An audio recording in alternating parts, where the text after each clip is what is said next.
Maraming bakasyonista ang piniling mag-extend ng kanilang holiday break sa Baguio City para mas ma-enjoy pa raw nila ang malamig na klima roon. Kaninang umaga, nasa 13 degrees Celsius ang naitalang temperatura. Live mula sa Baguio City, may report si Katrina Son. Katrina? Jessica, noong holiday season nga raw ay umabot sa 300,000 ang dami ng mga bakasyonista na nagpunta dito nga sa lungsod ng Baguio. At hanggang sa mga oras na ito, Jessica, ay patuloy pa rin daw ang pagdagsa ng mga turista dito sa lungsod. Balik trabaho na ang marami matapos ang mahabang holiday. Pero ang ilan, ngayon pa lang sinisimula ng kanilang bakasyon dito sa Baguio City. Tulad ni na Felix Miranda na kasama ang buong pamilya. Malamig, saka yung mga pamilya namin nakapag-banding-banding. Ngayon lang kasi yung first time banding namin. Pinili namin yung matapos yung year para medyo maluwag naman. Wala masyadong tao. Ang ilan piniling mag-extend dahil bitin daw sa bakasyon. Bitin kami sa bakasyon eh. Nagkayayaan lang kami kaya ngayon lang kami uuwi. Kaya absent sila. Isa sa mga binabalik-balikan ng mga bakasyonista rito sa Baguio ang malamig na klima.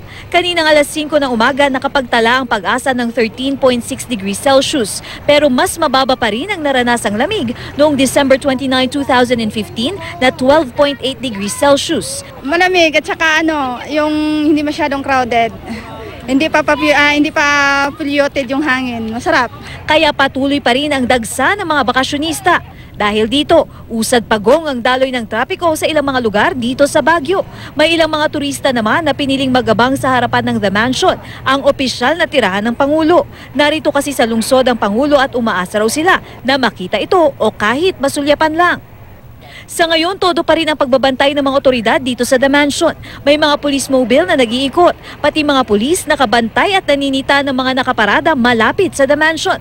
May mga Presidential Security Group o PSG sa lugar. Gayunman, maaari pa rin namang magpalitrato ang mga turista sa harap ng gate ng The Mansion.